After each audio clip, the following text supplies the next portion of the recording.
All right, we're at our barrels here, and we're gonna try and pull out some Russian potatoes, or red Russian potatoes, I think they're called.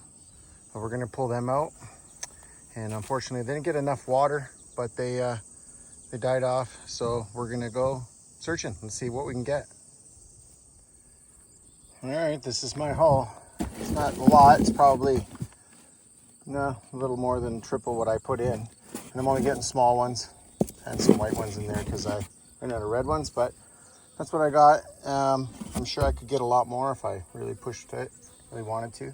But let's go check out a few other things that that are fruiting right now and are almost ready, and a couple of things that aren't. So basically, the Shiro plums they're taking a year off. I'm trying to get established. So yeah, we got a few other plants in here. This is a pear right there, struggling. Lost a couple of my, all the small hazelnuts I lost. This is the plum. It got plum cuculio pretty good. I think we got plum right here. Let's see what it is. Yeah, definitely some worms and stuff in there. So yeah, that's what's going on with that. Cherries did okay, but the birds came and got them before I did. Didn't have a chance. I got an apple here. Oh, it fell off. Bummer. This is my granny apple, one of my first granny apples. Got a little worm in it. But that's first one. These ones, they go really slow, these grannies, and they struggle sometimes. So, but the pears, holy, they're doing really good. Well, this particular pear anyways. They'll be ready in a week or two. They're pretty close to being ready now. Pretty close. You should be able to just twist them off though, like real. Oh, see that one's ready to go. It's a little hard, but I bet you it's sweet. Still a little starchy yet, a little tart. So definitely not ready yet. We'll give them another week or two, and we'll be picking them. Let's go check on the apple tree that we haven't checked on. I've been neglecting it for a very long time. It's one of the only mature apple trees here on this food forest or farm. Let's get up there and check that out. Okay, what of course is doing really good is these blackberries. You can see these nice clusters coming in, and they'll be ready shortly. You got a couple, the odd one turning black here. I think this one here. Oh, I got it all over me. Didn't want to come off very easy, so it's not really ripe yet. They come right off. But yeah, I got some more blackberries I want to plant up and along this little thing to complete the line. But yeah, they do really well here. So we'll just be duplicating them, bringing them down. We want nice big bushes of blackberries right here. I love blackberries. So a couple of weeks, we'll get some more blackberries.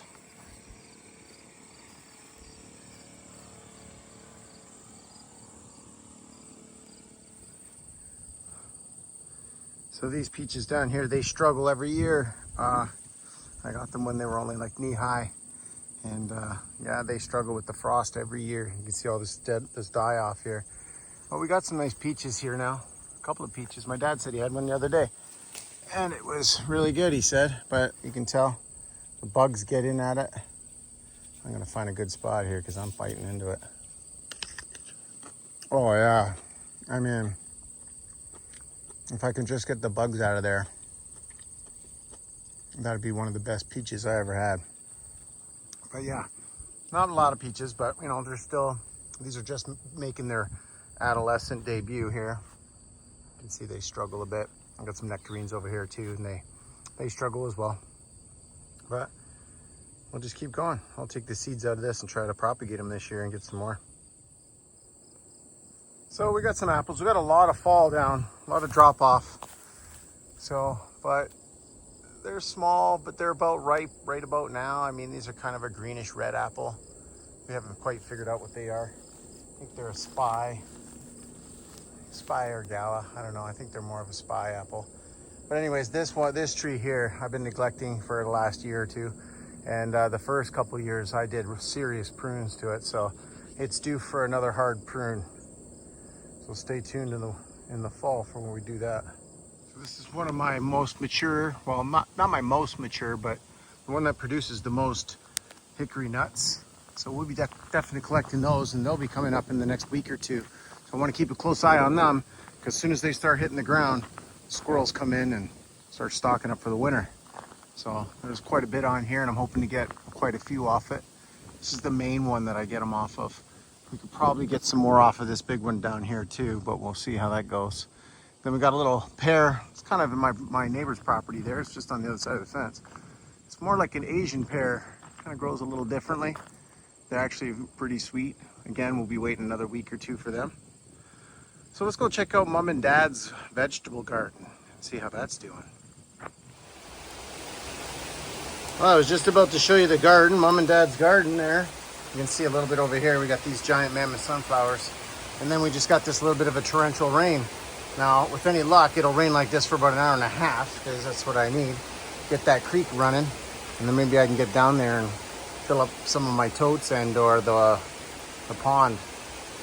So that was the plan anyways, but hey, it's pretty nice. Came in pretty quick. It's probably gonna go just as quick. All right, so this is Mom and Dad's garden right here. Got some nice peppers coming in here. Little bug, get out of there. Yeah, they're coming in nice. There's a couple of nice ones back in there.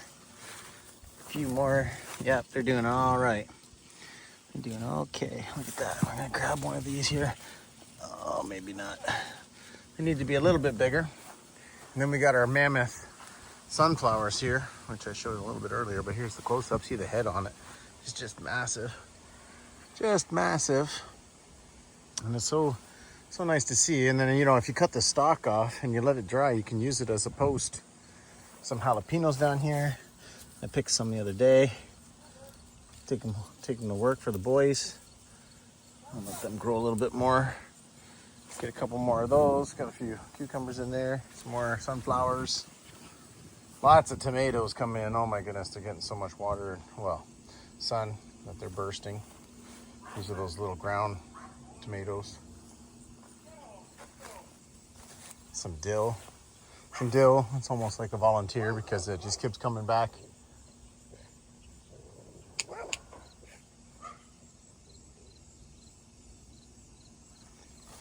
And we get some cherry tomatoes right here. Just pick one of them off the vine. It just rained, so they're washed. Good for me.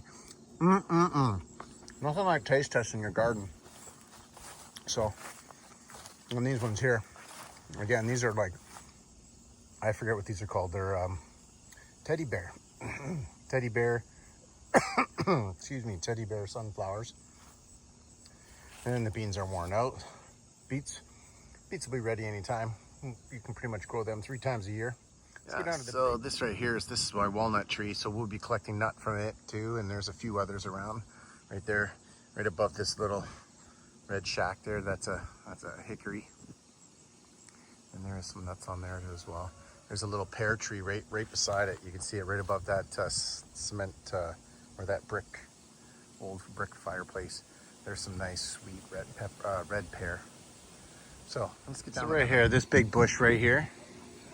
This here is called the flowering quince, not to be confused with the common quince. They're a lot smaller. They are edible, but these won't be ready till like October, November. But yeah, we'll definitely we'll give them a try this year. So I don't know why it took me 8 years to kind of figure out these were here. I think there's like 2 bushes, but it's a nice tree, nice bush, full of fruit. Needs a good prune.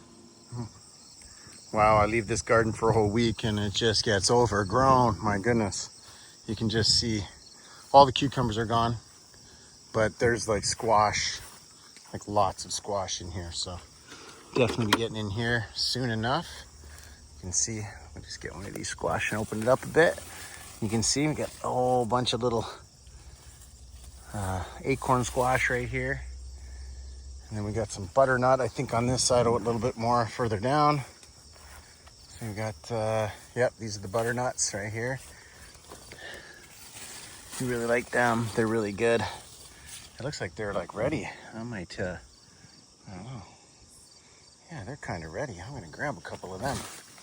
So here you can see we got some nice size butternut squash here, like this and this. I'll take a couple of them to work there for now.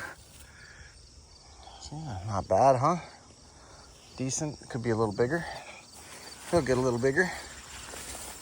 So, yeah, going for the pumpkin.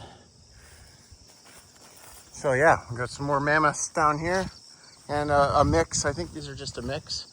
We got little pumpkins, all these little pumpkins everywhere. And looks like some green pumpkin too in there. A couple of different types, I think. Pie pumpkin and jack-o'-lantern pumpkin. Again, you can use these stalks to hold up your plants. And that's pretty much it. Everything else is just covered in weeds. No zucchini this year. We get so much zucchini, we never know what to do with it. So yeah, that's about it. So yeah, this is the farm. And this is me signing off. And stay tuned. Next week we'll make another video. Keep showing you around. Keep showing you what we keep pulling out of the land. What we keep eating. You guys stay safe. Peach seed for propagation. After they fell off the tree, the bugs just ate all the flesh off. And now I just got to clean them up. And my take home, or take to work, is going to be the spaghetti squash. So I'll put them somewhere we can take them to work.